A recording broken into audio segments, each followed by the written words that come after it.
Coucou, j'espère que vous allez bien. On est le lundi 9 septembre et je vous souhaite la bienvenue dans cette nouvelle vidéo ou sur ma chaîne si vous passez par là pour la première fois. J'espère bien évidemment que le contenu vous plaira et que ça vous donnera envie de revenir et surtout plein d'idées lecture.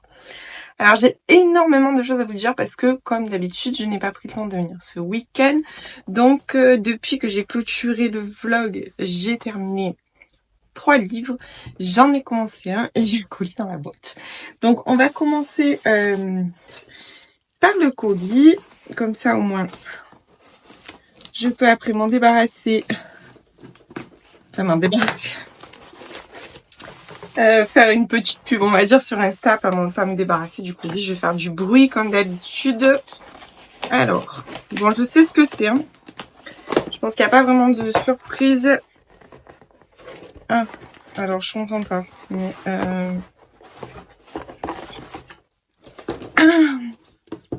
alors ça me vient des éditions Talent Édition, donc que vous retrouvez désormais sur le compte Instagram sous le nom Talent Roman, puisque il y a un compte Talent Édition, mais ils ont créé aussi un compte Talent Roman justement pour mettre en avant leur roman.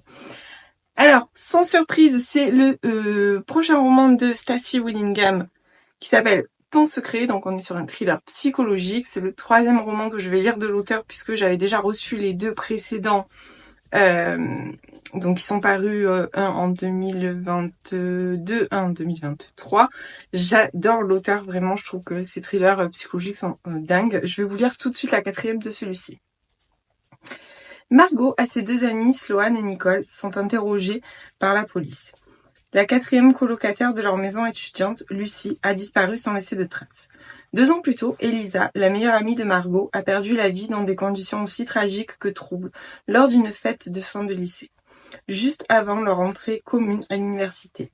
Après une première année de fac en retrait, Margot se fait aborder par Lucie, une autre étudiante à la fois populaire et mystérieuse, qui lui rappelle étonnamment Elisa. Cette Lucie lui propose d'emménager avec elle et 2 autres filles dans une maison hors du campus. Margot accepte, désireuse de prendre un nouveau départ. Les 4 filles deviennent vite inséparables. À leur entrée en 2e année dans la maison voisine occupée par une fraternité, on accueille un nouveau membre, Lévi, l'ancien petit ami d'Elisa, et cible de la rancœur et des soupçons de Margot. Celle-ci raconte son histoire à ses amis, mais Lucie semble un peu trop fascinée par Lévi. Margot commence à émettre des doutes envers la charismatique meneuse Lucie. Trop de détails ne collent pas.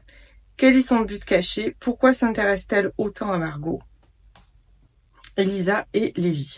6 mois plus tard, Lucie a disparu et un garçon de la fraternité voisine est mort. Alors que la police poursuit ses recherches, Margot va se rendre compte que Lucie n'est pas la seule à avoir des secrets. Voilà, encore une superbe couverture. Donc encore une très jolie couverture, un résumé bien évidemment qui me donne l'eau à la bouche. Alors par contre, j'ai dans le colis Ne t'endors pas de Stacy Willingham, donc c'est le roman de l'année dernière qui est paru cette année aux éditions Poche, donc je comprends pas pourquoi. Dans tous les cas, j'en profite pour vous dire que normalement à partir de mercredi, il va y avoir un concours en ligne sur mon compte Instagram. Donc vendredi, quand vous aurez ce vlog, il sera toujours en ligne puisqu'il y restera une semaine, où je vais vous faire gagner les 3 romans de Stacy Willingham en collaboration avec Talent Édition. Donc voilà, bon, j'ai aussi reçu celui-ci, donc je vais voir avec eux, soit je referai un concours, enfin bref, on verra. Dans tous les cas, ça ne sera pas perdu. Une chose est sûre, c'est que si vous aimez les thrillers psychologiques, je vous invite vraiment à découvrir cet auteur et à découvrir ses livres parce que franchement ils sont juste trop bien. Ne t'endors pas est d'ailleurs mon préféré jusqu'à présent sur les... Bon après je sais pas, peut-être ce sera le dernier, mais sur les 2 premiers c'était celui-ci mon préféré, il est vraiment génial. Alors ensuite Donc j'ai reçu, juste après avoir clôturé le vlog la semaine dernière, j'ai reçu le couple qui défia les nazis d'Eli Midwood, pardon. Donc à paraître aux éditions Faubourg Marigny le 12 septembre. Donc quand vous aurez ce vlog, il sera sorti. Et pour tout vous dire, je l'ai lu dans la foulée puisque vous le savez, j'aime bien que ça soit assez carré avec cette maison d'édition. D'ailleurs, je fais une petite parenthèse. Sur le compte des éditions Faubourg Marigny, vous avez le formulaire qui est ouvert si vous voulez candidater pour devenir flamboyante, pour rejoindre cette folle équipe que nous sommes. Moi je reste encore un an, je suis trop contente, je reste encore un an, après je sais pas, on verra, mais voilà.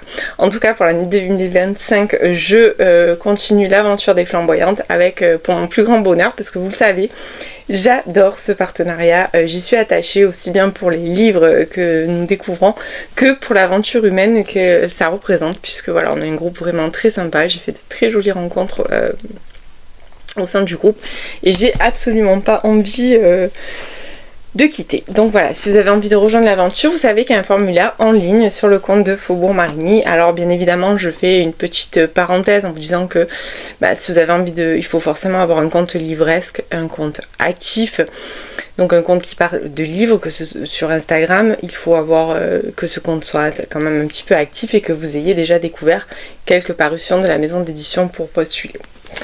Voilà. Alors, donc moi j'ai lu celui-ci ce week-end. Alors, Eli Midwood, c'est son 4e roman qui est édité, si je dis pas de bêtises, c'est le 4e roman qui est édité chez Faubourg Marigny de l'auteur. Moi je n'en ai lu qu'un seul, j'ai lu celui de l'année dernière, les deux autres sont dans ma palle, je n'ai toujours pas réussi à les sortir. Donc l'année dernière c'était... La fille à la robe rayée, donc qui va être désormais disponible en poche chez J'ai lu, que j'avais adoré. Vraiment, La fille à la robe rayée, je l'avais trouvé juste génial et j'avais du coup beaucoup d'attentes puisque Eli Midwood fait partie des auteurs quand même récurrentes chez Faubourg Marigny, comme Marie-Hélène Wiesmann, comme j'oublie un peu les noms, hein, celle qui a écrit La petite boutique au poison, ou encore celle qui a écrit La berceuse aux sorcières. Désolée, j'ai un bug sur les noms, mais voilà, donc ça fait partie quand même des auteurs un petit peu récurrents, donc j'avais beaucoup d'attentes. Ici, on va faire la rencontre de Libertas, qui est une jeune berlinoise issue d'un milieu aristocratique et qui décide en fait de s'éloigner un petit peu de sa famille et de s'installer à Berlin parce que elle est un petit peu contre sa famille qui adhère au parti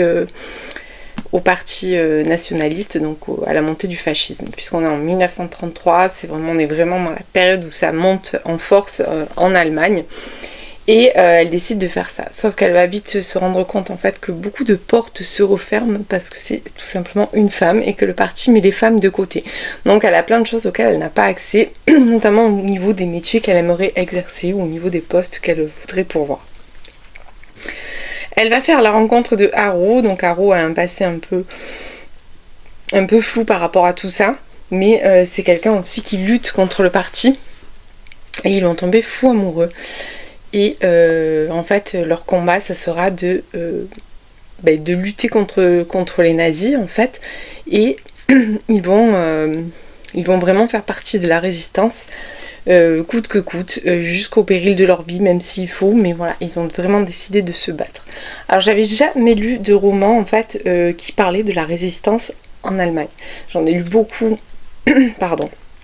J'en ai lu beaucoup sur la résistance française pendant cette période-là, mais jamais sur la résistance allemande. Donc ça, j'ai trouvé ça très intéressant.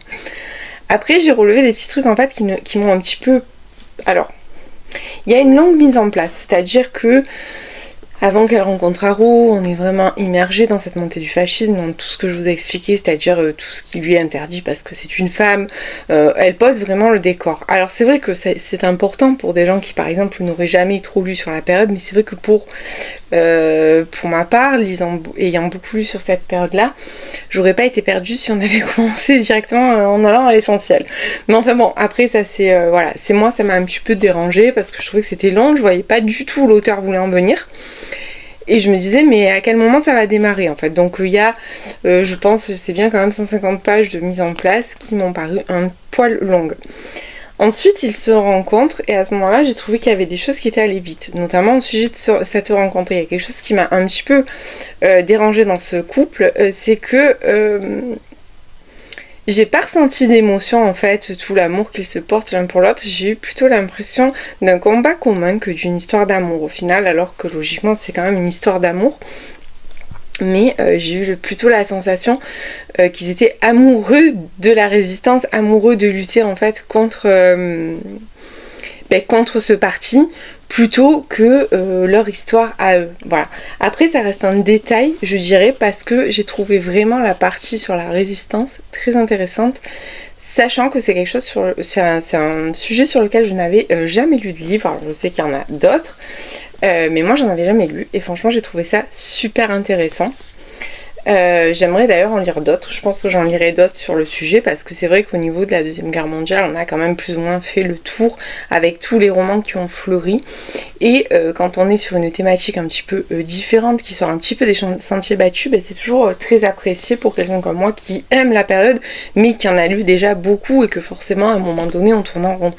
Donc, enfin on tourne en rond. Après moi je tourne jamais en rond, c'est rare que je sois déçue sur un livre qui parle de la Seconde Guerre mondiale ou des camps de concentration ou de la période avant-guerre. C'est très rare que je sois déçue parce que c'est une période qui me plaît. Donc voilà. Donc vous savez que ce livre sera disponible quand vous aurez ce vlog. Personnellement, si vous aimez la période, je vous le recommande. Comme je vous dis, moi c'est un détail, je pense que c'est déjà comme je vous dis, je suis partie avec énormément d'attentes, mais au final je l'ai dévoré puisque je l'ai commencé, je crois que j'ai lu une 50aine de pages vendredi soir et je l'ai lu quasiment sur la journée de samedi et j'ai fini 50 pages ce dimanche matin. Donc voilà, il fait 450 pages. Donc c'est que je l'ai aimé parce que sinon je ne pense pas que je l'aurais lu aussi rapidement. Donc je vous le recommande bien évidemment. Alors ensuite j'ai terminé Moving In With My Boss de Mila Jensen. Donc quand je vous les ai laissés, je crois qu'il me restait 120 pages à lire. Et j'ai terminé donc le soir où j'ai clôturé ce vlog. C'est vrai que j'aurais pu attendre, mais au final j'avais peur comme toujours d'être prise par le temps. Donc celui-ci pareil sera en librairie le 12 septembre en même temps que le Faubourg Marigny. Donc ici on va suivre Ava et Seth. Donc Ava va devenir gouvernante chez Seth qui est à la recherche d'une gouvernante pour s'occuper de ses enfants. On sent dès le départ que Seth nous cache des choses, qu'il se passe que dans cette maison en fait il cache quelque chose. Je vous disais ça a un petit côté La Belle et la Bête, bon en fait pas du tout, c'est moi qui me suis imaginé ça parce qu'elle parlait d'elle Est, donc je pense que c'est un petit peu fait exprès, mais voilà, j'ai pas trouvé vraiment le parallèle, il n'y en a pas. Hein. Voilà, je tiens à le préciser parce que dans mon précédent vlog j'ai dû vous dire ça au moins 2 ou 3 fois, mais il n'y a pas vraiment de parallèle. On est sur un trope enemy to lovers, on est sur un trope proximité forcée et romance au travail. Alors j'ai passé un très bon moment en fait, j'attendais savoir ce qu'il cachait, savoir ce qu'il allait se passer, et je vous avoue que j'ai quand même été un poil alors je dirais pas déçue, mais très surprise par ce qu'il cachait. Alors je peux pas vous en dire plus parce que sinon bien évidemment je vais vous spoiler, ça n'a plus aucun sens. Mais je m'attendais pas à ça, c'était un poil trop je pense pour moi, et c'était un poil trop surréaliste. Enfin je sais pas comment l'expliquer, mais voilà, c'est dommage parce que j'ai passé vraiment les 3/4 du roman, j'ai adoré. C'était super drôle, c'était super frais, on avait l'impression d'être dans une comédie romantique, et puis d'un coup il y a eu ce truc là qui transforme finalement cette histoire en drame, et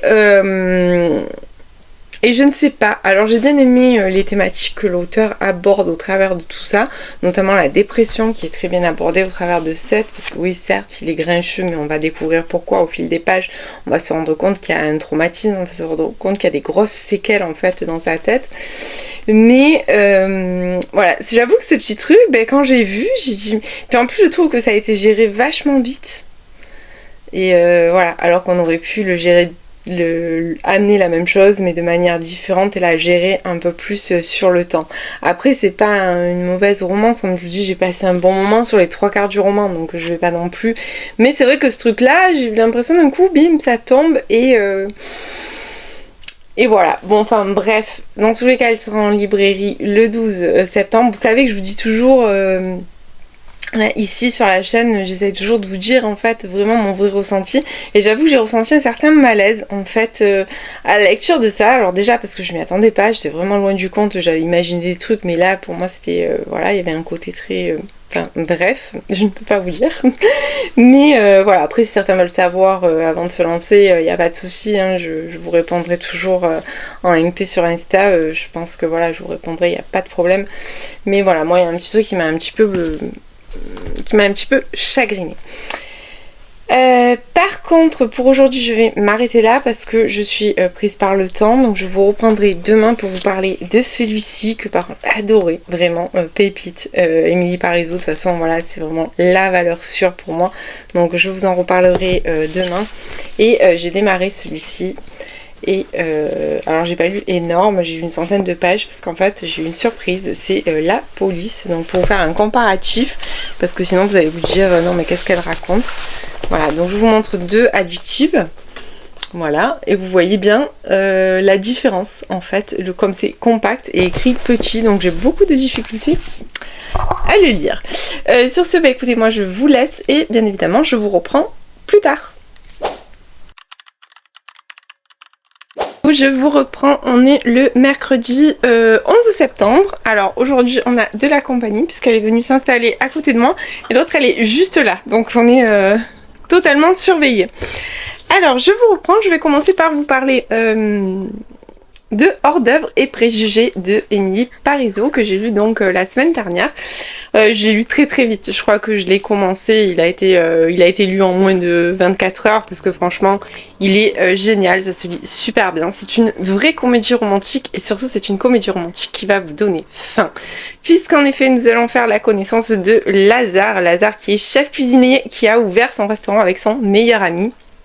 Et qui va en fait se confronter à Thelma qui est critique culinaire et qui a fait une critique pas très très sympathique.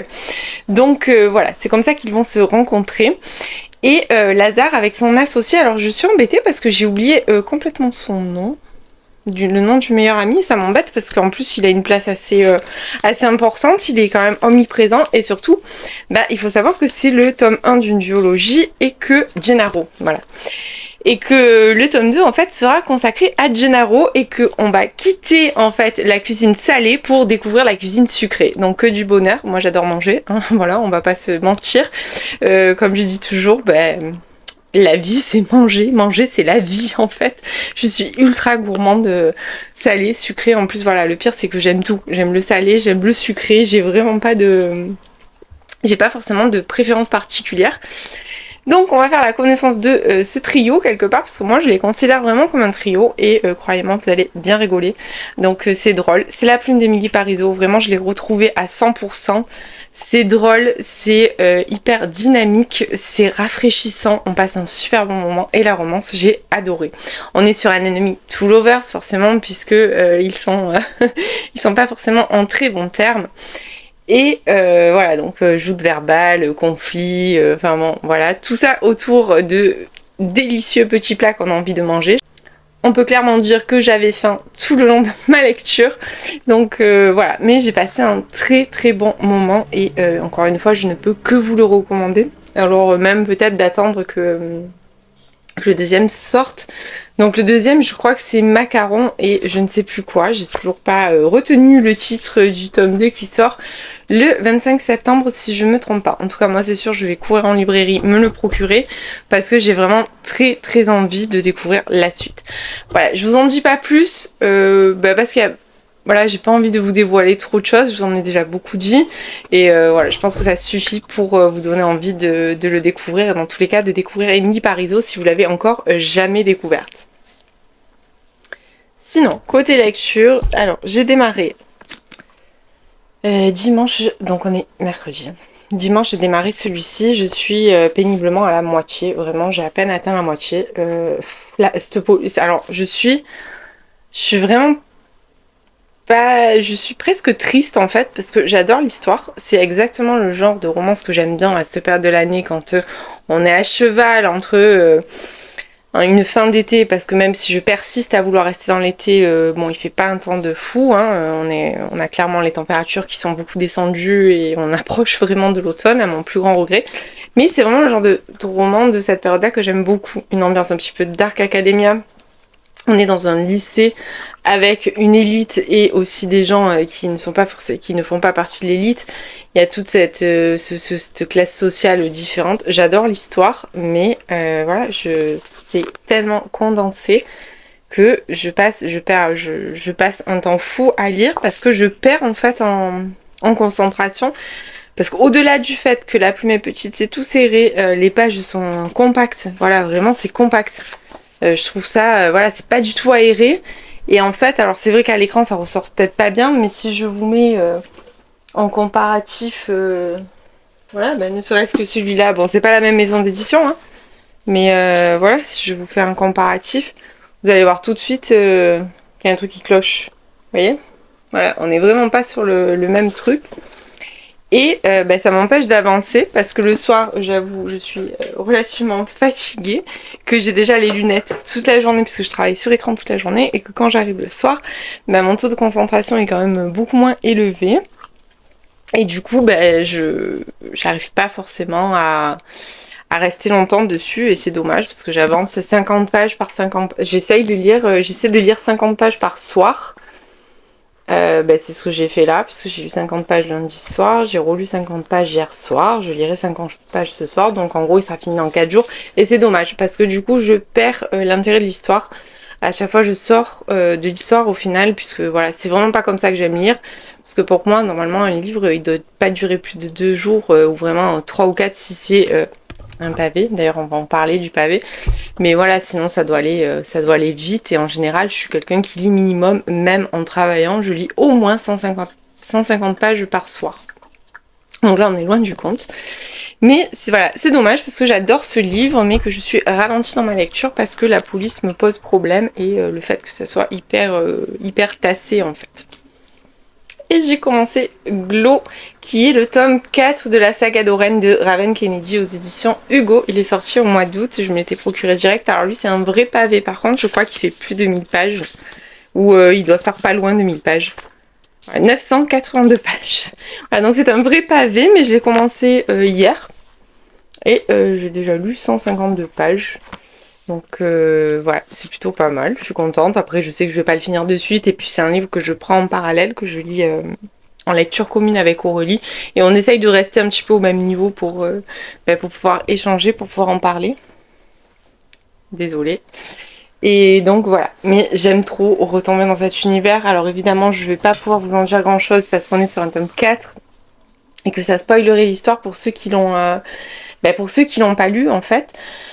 Donc voilà, je peux pas trop vous en dire, mais tout ce que je peux vous dire par contre c'est que c'est génial. Voilà, je ne cesserai de le dire et de vous recommander cette saga. Et pourtant j'étais vraiment pas partie pour la lire. Parce que même le premier tome, hein, les premiers chapitres du premier tome, je me suis dit mais oh non, mais c'est pas possible, où je peux pas lire ça. Et en fait au final non, cette saga elle est géniale.